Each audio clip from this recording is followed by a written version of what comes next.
Hello दोस्तों, जय Shri Mahakal. Welcome to my channel Nifty Queen. दोस्तों, आज हम बात करने वाले हैं प्राइस एक्शन के बारे में कि प्राइस एक्शन क्या होता है और कैसे हम मार्केट में प्राइस एक्शन को देख करके ट्रेड कर सकते हैं। दोस्तों, आप समझ पा रहे हो कि नाम से स्पष्ट हो रहा है प्राइस एक्शन, मतलब कि प्राइस के द्वारा लिए जाने वाला एक्शन को हम कहेंगे प्राइस एक्शन, और जो प्राइस एक्शन पे हम ट्रेडिंग करते हैं उसको हम बोलते हैं प्राइस एक्शन ट्रेडिंग।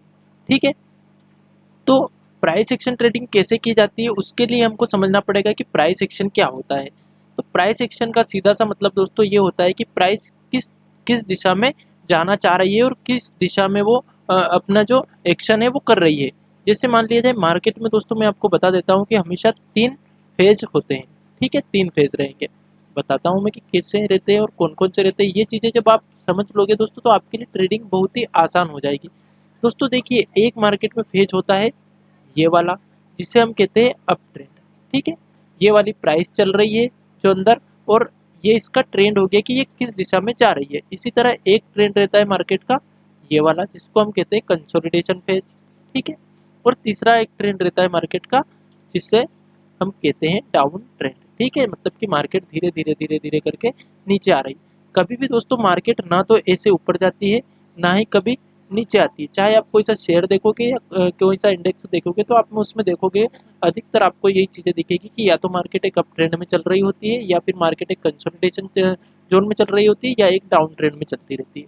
ठीक है, अब बात करते हैं दोस्तों कि इनमें हमको कैसे ट्रेड करना चाहिए। तो जो इस वाले जोन में जो मार्केट एक्शन कर रही है इसको बोलते हैं हम प्राइस एक्शन। अभी कैसा एक्शन कर रही है कि मार्केट जो प्राइस है वो अपना जो हाई है, जो पिछला हाई है और जो अगला हाई है, जो अगला हाई लग रहा है पिछले हाई से ऊपर लग रहा है, फिर अगला जो हाई है वो पिछले हाई से ऊपर लग रहा है, तो इसको बोलेंगे हम अप ट्रेंड। जो लो लग रहा है वो पिछले लो से ऊपर लग रहा है। ठीक है, लो ऊपर लग रहा है। जैसे मान लिया जाए इसकी प्राइस है कितनी, 100 रुपये है।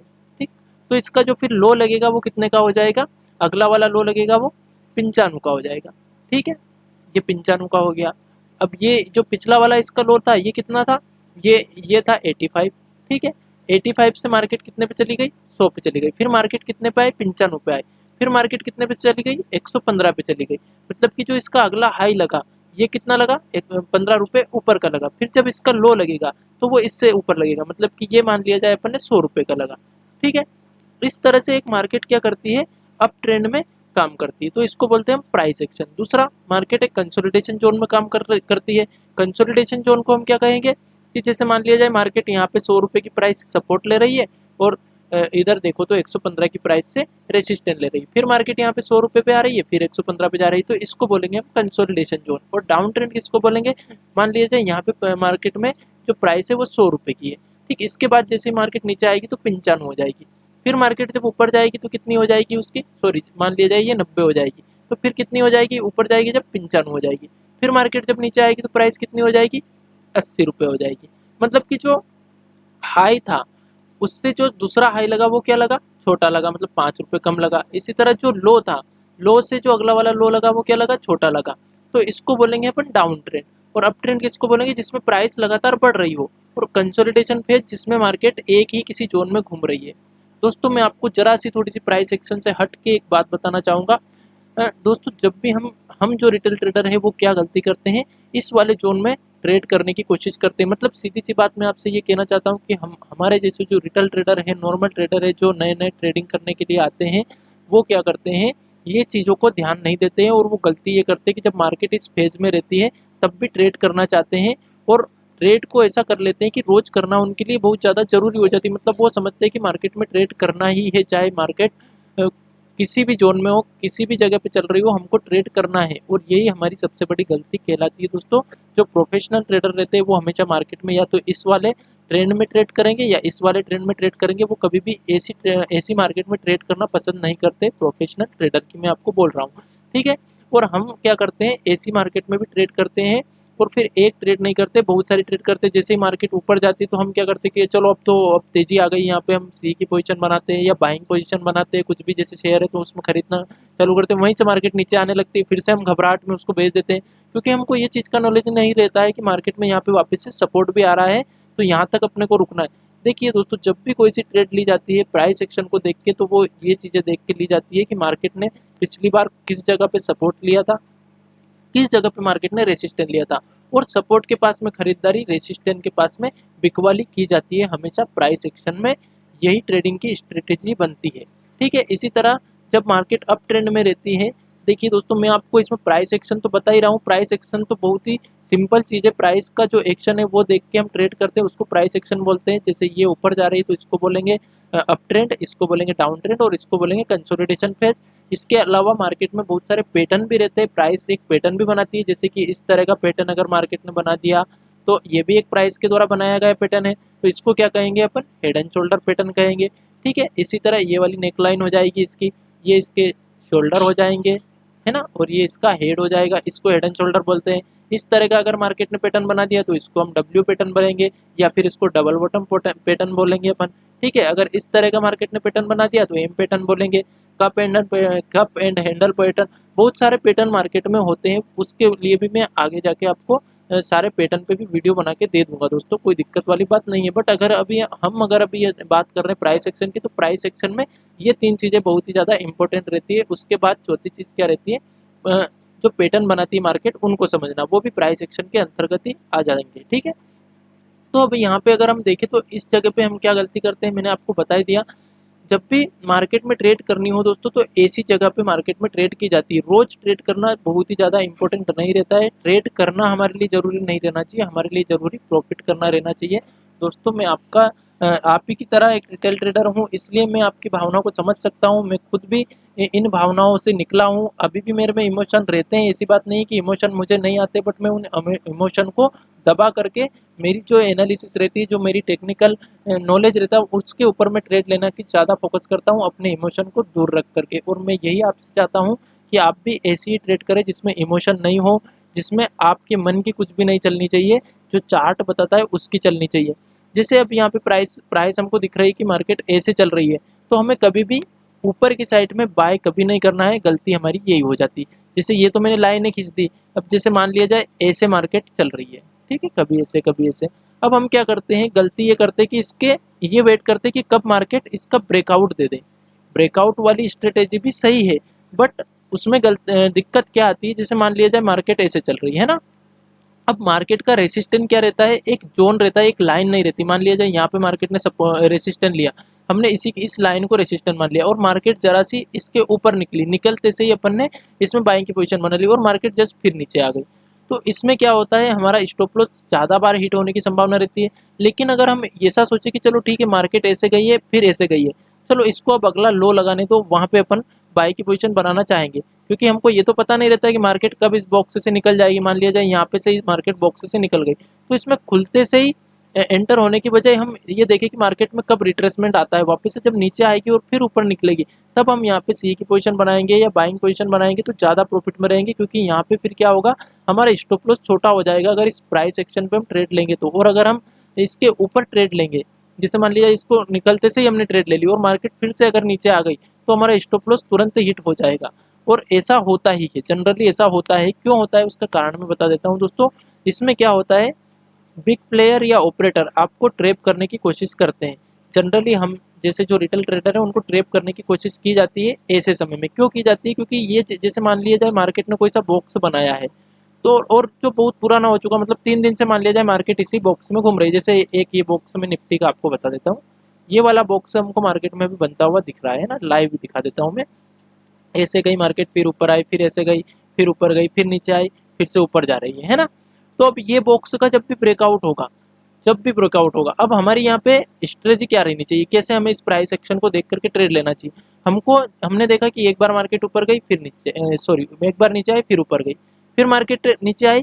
तो अब यहाँ पे तो हमारी ट्रेड इतनी स्ट्रॉन्ग नहीं बन रही थी। क्यों नहीं बन रही थी, कि मार्केट ने एक ही बार यहाँ से सपोर्ट लिया है। अभी मैं पीछे के चार्ट को छोड़ रहा हूँ, मैं केवल आपको प्राइस एक्शन दिखा रहा हूँ। तो हम यहाँ पे अगर सी की पोजीशन बनाते हैं या बाइंग पोजीशन बनाते हैं तो थोड़ी सी रिस्की, क्योंकि एक ही बार मार्केट ने सपोर्ट लिया है तो इतना स्ट्रॉन्ग सपोर्ट ये नहीं है। लेकिन दूसरी बार भी जब मार्केट ऊपर जाके नीचे आ गई तो यहाँ पे हमारी एक पोजीशन बन सकती थी, है ना। क्यों बन सकती थी, क्योंकि मार्केट ने 2 बार यहाँ से सपोर्ट लिया, मतलब ये एक स्ट्रॉन्ग सपोर्ट है। अगर ये टूटेगा तो इसमें बहुत अच्छी सेलिंग आएगी, बट अगर ये जब तक नहीं टूटता है तो हम इसमें क्या सोचेंगे कि चलो अभी अपन बाइंग की पोजीशन बनाते हैं, क्योंकि यहाँ पे बिग प्लेयर ने क्या करा है, बाइंग की पोजीशन बनाई है, इसलिए मार्केट नीचे ये जाने नहीं देंगे। मतलब कि मान लिया जाए इन्होंने यहाँ पे बाइंग की पोजीशन बनाई बिग प्लेयर ने, तो इतनी आसानी से वो नीचे नहीं जानेंगे। वो पूरी कोशिश यही करेंगे कि वापस मार्केट को यहीं से रिवर्सल ले जाए। इसी तरह अगर हम ऊपर की साइड देखें तो ऊपर की साइड एक बार सेलिंग यहाँ पे आ गई, एक बार सेलिंग यहाँ पे आ गई, तो तीसरी बार भी अब सेलिंग की जो यहाँ पे अपॉर्चुनिटी रहेगी वो ज़्यादा रहेगी कि 2 बार जब मार्केट ने यहाँ से हर्डल लिया है तो तीसरी बार भी यहाँ पे लेने की पूरी संभावना है। तो हम ऐसे पॉइंट को चुने ट्रेड करने के लिए। ऐसे पॉइंट को क्यों? क्योंकि यहाँ पे हमको बहुत ही आसानी से ट्रेड मिल रही है कि चलो मैं यहाँ पे एक बाय की पोजीशन बनाता हूँ, अगर मार्केट इसके नीचे आएगी 20-30 पॉइंट तो मैं एग्जिट कर दूंगा, और अगर नहीं आएगी तो मेरा टारगेट तो ये हो ही जाएगा, जो रेजिस्टेंस है वो टारगेट मेरा हो ही जाएगा। इसी तरह से जब सेल की पोजीशन बनानी हो तो इसके पास में सेल की पोजीशन बनानी चाहिए। इस बीच में हमको कभी भी कोई सी पोजीशन नहीं बनाना चाहिए, क्योंकि इस जगह पे क्या होगा कि हमारा एसएल क्या रहेगा, या तो ये रहेगा अगर हम सेल की पोजीशन बना रहे थे, और अगर बाय की पोजीशन बना रहे तो हमारा एसएल ये रहेगा, और हम बीच में ट्रेड ले रहे हैं तो इसका कोई डायरेक्शन नहीं है कि मार्केट अब ऊपर ही जाएगी कि नीचे जाएगी। इसलिए हमेशा ट्रेड कैसे करना चाहिए दोस्तों, मार्केट जहाँ से भी जिस पॉइंट से सपोर्ट लेती है या जिस पॉइंट से रेजिस्टेंस लेती है उस पॉइंट पे ट्रेड करना चाहिए, और प्राइस एक्शन को देख के ट्रेड लेना चाहिए कि प्राइस का एक्शन क्या है। वैसे तो ऐसे बॉक्स में ट्रेड ही नहीं करना चाहिए, लेकिन अगर बड़े टाइम फ्रेम पे ऐसी बॉक्स बन रहा है तो फिर हम ट्रेड ले सकते हैं। जैसे 5 मिनट के चार्ट पे मान लिया जाए अपन इंट्राडे में ट्रेड कर रहे हैं ना, इंट्राडे में मार्केट ऐसे ऐसे ऐसे ऐसे ऐसे ऊपर जा रही है फिर नीचे आ रही है। अब मान लीजिए 30-40 पॉइंट 50 पॉइंट के अंदर मार्केट ऐसे ऐसे घूम रही है। अब इसमें अगर हम ट्रेड करेंगे, मान लिया जाए यहाँ पे अपन ने सेल की पोजीशन बना ली, तो अब यहाँ तक का अपन 40 पॉइंट का प्रॉफिट बुक कर लेंगे। फिर मार्केट में यहाँ पे अपन ने सी की पोजीशन बना ली, यहाँ पे हम प्रॉफिट बुक कर लेंगे। लेकिन मगर मान लिया जाए मार्केट ने इस बॉक्स को अचानक से 5 मिनट की जब कैंडल पे अगर अपन देख रहे हैं डेली पे, और जैसे इसको ब्रेक कर दिया और अगर हम नहीं निकल पाए तो थोड़ी सी देर में मार्केट में बहुत तेजी या मंदी आ सकती है, बहुत तेजी से मार्केट नीचे भी जा सकती है, बहुत तेजी से ऊपर भी जा सकती है। तो ऐसी जगह पे फिर हमको क्या करना चाहिए, मार्केट का एक ट्रेंड देख लेना चाहिए। कैसे? जैसे मान लिया जाए मार्केट गैप डाउन खुली, मैं आपको हमेशा क्या कहता हूँ कि गैप डाउन अगर गैप अप बहुत ज़्यादा होता है तो मार्केट में हमको क्या करना चाहिए, प्राइस एक्शन देखना चाहिए। तो कैसे देखा जाता है वो प्राइस एक्शन में बताता हूँ आपको। जैसे मान लिया जाए हमको पहले क्या करना है, लॉन्ग टर्म की एक मार्केट का ट्रेंड देखना है कि लॉन्ग टर्म में मार्केट क्या कर रही है। लॉन्ग टर्म में मार्केट क्या हो रही है, एक डाउन ट्रेंड में, ठीक है, एक डाउन ट्रेंड में। अब मार्केट ने क्या करा, एक कंसोलिडेशन फेज में मार्केट चली गई। अब फिर मार्केट या तो एक अप ट्रेंड बना देगी या एक डाउन ट्रेंड बना देगी, मतलब कि इस तरह का ट्रेंड हमेशा मार्केट में बनता हुआ दिखेगा आपको। जब भी आप मार्केट को देखोगे तो इस तरह से मार्केट या तो नीचे आती रहेगी, फिर वो थोड़ी देर यहाँ पे रुकेगी, थोड़ी देर यहाँ पे आराम करेगी, जैसे हम बहुत दूर से तेज दौड़ के आ रहे हैं, थोड़ी देर कहीं पे रुकेगी, चलो यहाँ थोड़ी देर विश्राम कर लेते हैं, फिर हम या तो इधर चले जाएंगे या इधर। ऐसे मार्केट क्या करेगी, बहुत तेजी से नीचे आए, फिर यहाँ पे थोड़ी देर रुकेगी, फिर मार्केट या तो अब सोचेगी कि चलो इधर चलते हैं या फिर इधर चलते हैं। ठीक है, ये सिंपल से उदाहरण से मार्केट को समझना चाहिए, ज़्यादा कॉम्प्लिकेटेड मार्केट को करके नहीं समझना चाहिए, है ना। तो सीधी सी बात है, अब हमको क्या करना रहता है, मार्केट का एक ट्रेंड बनाने का इंतजार करना रहता है कि मार्केट चलो ऐसे घूम रही है तो अब जिधर भी जाएगी उधर की साइड अपन ट्रेड लेंगे, इस वाले बॉक्स को अपन छोड़ देते हैं, है ना। अगर छोटा छोटा सा बॉक्स बना रही तो बहुत बड़ा बॉक्स अगर 200 पॉइंट का एक जोन बना लिया तो फिर उसमें हम क्या कर सकते हैं कि ले सकते हैं ट्रेड की, चलो यहाँ पे सी की पोजीशन बना लेते हैं तो अपना जो टारगेट है बहुत अच्छा बन रहा है, चलो यहाँ पे अपन एक सेलिंग की पोजीशन बना लेते हैं तो अपना टारगेट एक अच्छा बन रहा है। इस तरह से हम बड़े बॉक्स में तो ट्रेड कर सकते हैं, लेकिन अगर छोटा सा जोन मार्केट ने बनाया है और अगर हम इंट्राडे में ट्रेड कर रहे हैं तो हमें इस बॉक्स का टूटने का वेट करना चाहिए कि ये किधर की साइड तोड़ेगी, उस साइड हम ट्रेड लेंगे। और अगर हम अच्छे एनालिसिस है, अगर हमको बहुत नॉलेज है, और दूसरी चीज़ ये कि अगर हम स्टॉप लॉस लगाते हैं तो हम कैसे ट्रेड ले सकते हैं, इसका भी मैं बताता हूँ कि प्राइस एक्शन को देख के आप कैसे ट्रेड ले सकते हैं। मार्केट एक डाउन ट्रेंड में है, ठीक है, हमको दिख रही है कि लॉन्ग टर्म की अगर अपन चार्ट देखें तो मार्केट एक डाउन ट्रेंड में चल रही है और यहाँ पे कंसोलिडेशन कर रही है। तो हमें कोशिश ये करनी चाहिए कि हम सेलिंग की पोजीशन बनाएं, और किस जगह पे सेलिंग की पोजीशन बनाएं, जब मार्केट इसको ऊपर की साइड जाए तब सेलिंग की पोजीशन। क्योंकि अब हमको क्या लगता है कि मार्केट ने अगर डाउन ट्रेंड है और यहाँ पे थोड़ी देर के लिए कंसोलिडेशन किया तो संभावना ज़्यादा यही रहेगी कि मार्केट वापस से और नीचे का डाउन ट्रेंड बनाए। लेकिन ऐसा फिक्स नहीं है कि डाउन ही बनाए, ऊपर भी जा सकती है, लेकिन हम ये एक्सपेक्ट करते हैं, मतलब टेक्निकल एनालिसिस क्या है, प्रेडिक्शन है, केवल हम एक प्रेडिक्ट करते हैं ना, तो हम ये प्रेडिक्ट करते हैं कि मार्केट नीचे ही जाएगी।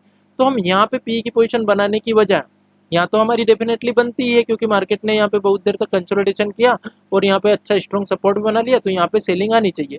लेकिन हम कहाँ पे सेलिंग की पोजीशन सोचेंगे कि चलो मार्केट ने एक बार यहाँ से रेजिस्टेंस लिया, फिर सपोर्ट आई, फिर यहाँ से रेजिस्टेंस लिया और मार्केट डाउन ट्रेंड में, तो चलो अपन एक काम करते हैं, यहाँ से भी सेलिंग आई थी तो यहाँ पे भी अपन एक बार सेलिंग की पोजीशन बनाते हैं। अगर इसको मार्केट ब्रेक कर देगी तो अपन समझ लेंगे कि मार्केट इस तरह का एक ट्रेंड बना रही है। लेकिन अगर इसको ब्रेक नहीं करा तो अपन यहाँ तक तो रुक ही जाएंगे, फिर देखेंगे कि इसको ब्रेक करती है या नहीं करती। तो हम इस तरह से भी मार्केट में प्राइस एक्शन से ट्रेड कर सकते हैं। तीसरी चीज़ मैं आपको एक लर्निंग के लिए बता रहा हूँ कि मार्केट में कोई सा भी सपोर्ट टूटता है या रेजिस्टेंस टूटता है तो उसमें इतनी ज़्यादा हेवी सेलिंग या बाइंग क्यों देखने को मिलती है अपने को, है ना। बहुत सारे सोचते होंगे कि यार यहाँ पे से सपोर्ट हो गया, यहाँ पे 2 बार मार्केट ने रिवर्सल ले लिया, तो ये सपोर्ट क्यों बन गया, क्या रहता है इसमें ऐसा? इसमें कुछ नहीं रहता है दोस्तों, सिंपल सा लॉजिक रहता है कि यहाँ से एक बाइंग आई है ना, एक बाइंग आई है तेजी से, फिर मार्केट इसके पास आई, फिर से यहाँ पे बाइंग आई। 2 बार तो हमको कम से कम मार्केट को देखना ही है। अगर ज़्यादा ही स्ट्रॉन्ग आपको अच्छी सेफ ट्रेड लेना है तो 3 बार सपोर्ट ले ले मार्केट, तब हमको ट्रेड लेना चाहिए तीसरी बार में। लेकिन अगर हम दूसरी बार में भी लेना चाहे तो मार्केट ने एक बार यहाँ से अच्छी तेजी अगर आई है तो हम दूसरी बार में भी यहाँ पे सी की पोजीशन बनाने की कोशिश कर सकते हैं, क्योंकि अगर यहाँ पे एक बार बाइंग आई है तो सभी लोगों का ध्यान इस जगह पे है कि चलो ये एक सपोर्ट है, यहाँ पे अपन खरीदने की कोशिश करें। और जो जिन्होंने यहाँ पे बाइंग की पोजीशन बना रखी है उनका भी स्टॉप लॉस यहीं कहीं पे है, तो वो भी नहीं चाहेंगे कि उनका स्टॉप लॉस हिट हो, वो वापस से मार्केट को ऊपर ही ले जाना चाहेंगे। तो हमारी कोशिश यहाँ पे सी की पोजीशन या बाइंग की पोजीशन बनाने की रहना चाहिए। अब क्यों आती है सेलिंग तेजी से, वो मैं आपको कारण बताता हूँ। बहुत ही सिंपल सा कारण है कि जैसे ये एक सपोर्ट है, ये एक रेजिस्टेंस है, मार्केट ने एक बार यहाँ पे सपोर्ट लिया, दूसरी बार यहाँ पे लिया, तीसरी बार लिया, एक बार यहाँ पे पोजीशन है बनी, ऊपर ले जाने की कोशिश की, फिर यहाँ पे सेलिंग आ गई, तो फिर यहाँ पे मार्केट आ गई, लेकिन इन्होंने इनका स्टॉप लॉस हिट होने नहीं दिया और वापस से बाइंग की पोजीशन इन्होंने यहाँ पे बनाई, नए लोगों ने भी यहाँ पोजीशन बनाए, ऊपर गई मार्केट, फिर मार्केट इसके पास में आई। अब यहाँ पे क्या रहता है, यहाँ पे बहुत सारे लोगों की नज़र रहेगी, क्योंकि 2 बार मार्केट यहाँ से रिवर्सल ले चुकी है, तो बहुत से लोग तो यहाँ पे सी की पोजीशन बनाएंगे, बाइंग की पोजीशन बनाएंगे, और बहुत सारे सेलिंग की पोजीशन बनाने के लिए रुकेंगे कि चलो आज तो मार्केट इसको ब्रेक कर ही देगी, तो अपन एक काम करेंगे सेलिंग की पोजीशन बनाएंगे, अभी अपन रुकते हैं और ब्रेक डाउन होने का वेट करते हैं। और कुछ लोग यहाँ पे थोड़ी सी भी रिवर्सल का साइन दिखेगा तो वो यहाँ पे सी की पोजीशन या बाइंग पोजीशन बनाने लग जाएंगे। अब क्या होगा, या तो मार्केट इसको ब्रेक डाउन देगी या फिर ऊपर जाएगी, फिर तो कोई दिक्कत वाली बात नहीं है। जैसे मार्केट इस तरह से ऊपर गई थी, इस तरह से गई थी, ऐसे ही ये भी इस बार भी ऊपर चली जाएगी। बट लेकिन अगर ये मार्केट यहाँ पे ब्रेक डाउन दे देती है तो क्या होगा दोस्तों, इन लोगों का स्टॉप लॉस हिट होगा जिन्होंने बहुत पहले पोजीशन बनाई थी, इन लोगों का स्टॉप लॉस भी हिट होगा जिन्होंने अभी थोड़े दिन पहले पोजीशन बनाई थी, और इन लोगों का स्टॉप लॉस भी हिट होगा जिन्होंने अभी बाइंग की पोजीशन बनाई थी। 3 लोगों का यहाँ पे स्टॉप लॉस हिट होगा। 3 लोगों से मतलब मेरा कि जितने लोगों ने भी यहाँ पे पोजीशनें बनाई है, ठीक है, पहले, दूसरे और तीसरे, तीनों का स्टॉप लॉस हिट होगा। स्टॉप लॉस हिट होने का मतलब है कि अगर इन्होंने यहाँ पे बाइंग की पोजीशन बना रखी है तो ये क्या करेंगे, जो बाई की पोजीशन से इनको एग्जिट होना पड़ेगा, मतलब कि मार्केट में बाई पोजीशन से एग्जिट होने का मतलब है कि सेलिंग करना है ना, तुरंत एग्जिट होंगे। वो एग्जिट हुई तो मार्केट पे एक प्रेशर आएगा नीचे जाने का। दूसरा, यहाँ पे जो नए लोग जो बैठे हुए हैं कि हम सेल करेंगे इसके ब्रेक डाउन होने पे, वो भी यहाँ पे नई पोजीशन बनाएंगे, तो तेजी से यहाँ पे क्या आएगी, और ज़्यादा प्रेशर आएगा और मार्केट में और ज़्यादा सेलिंग आने की संभावना यहाँ पे रहेगी। और चौथी चीज़ क्या हो जाएगी, जिन्होंने यहाँ पे बाइंग की पोजीशन बनाई थी उनके हाथ से तो मार्केट निकल गई कि अब तो ऊपर तो जाएगी नहीं मार्केट, चलो एक काम करते हैं हम भी यहाँ पे सेल की पोजीशन बना लेते हैं। तो जब 4-5 कारण यहाँ पे हो जाएंगे नीचे जाने के, इसी कारण से मार्केट में तेजी से सेलिंग आ जाती है, क्योंकि एक तो इन लोगों का स्टॉप लॉस हिट होता है, जैसे इनका स्टॉप लॉस होता है बिग प्लेयर्स का, तो वो तुरंत पोजीशन चेंज करते तो और ज़्यादा प्रेशर मार्केट पे आता है, और नए रिटेल ट्रेडर, नए सारे ट्रेडर यहाँ पे जुड़ेंगे तो और ज़्यादा मार्केट में सेलिंग आएगी। इस तरह से मार्केट में सेलिंग आती है। इसी के उल्टा बाइंग में आप देख सकते हो कि जब भी बाइंग की पोजीशन में एकदम से तेजी से बुलिशनेस आती है, तेजी से बड़ी कैंडल बन जाती है, उसका कारण यही रहता है क्योंकि स्टॉप लॉस हिट होता है जिन्होंने यहाँ पे सेल की पोजीशन बना रखी है उनका। दूसरा, यहाँ पे जो नए लोग देख रहे हैं कि चलो 2 दिन से यहाँ पे रेजिस्टेंस 2 बार मार्केट ने लिया है, तो तीसरी बार अगर इसको ब्रेक कर रहे हैं तो चलो अपन यहाँ पे सी की पोजीशन बनाते हैं, बाइंग पोजीशन बनाते हैं। तो मार्केट में यहाँ पे क्या होगा, 3-4 कारण यहाँ पे बनेंगे। एक तो जो पुराने सेल है वो हिट होंगे, ये नई पोजीशन है बाई की बनाएंगे और नए लोग भी यहाँ पे जुड़ेंगे, तो मार्केट में तेजी से ऊपर की साइड का मूवमेंट आएगा।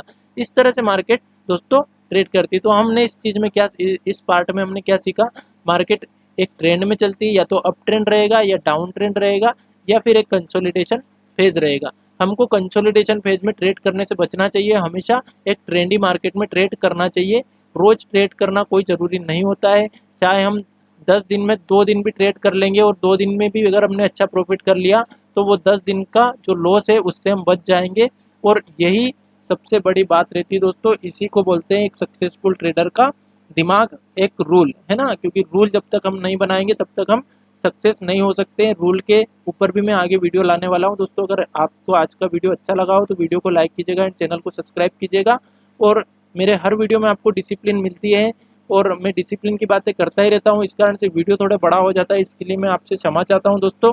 Thank you so much. अगर वीडियो पसंद आया तो वीडियो को लाइक कीजिएगा। आगे की वीडियो में हम पैटर्न के बारे में बात करेंगे। Thank you so much.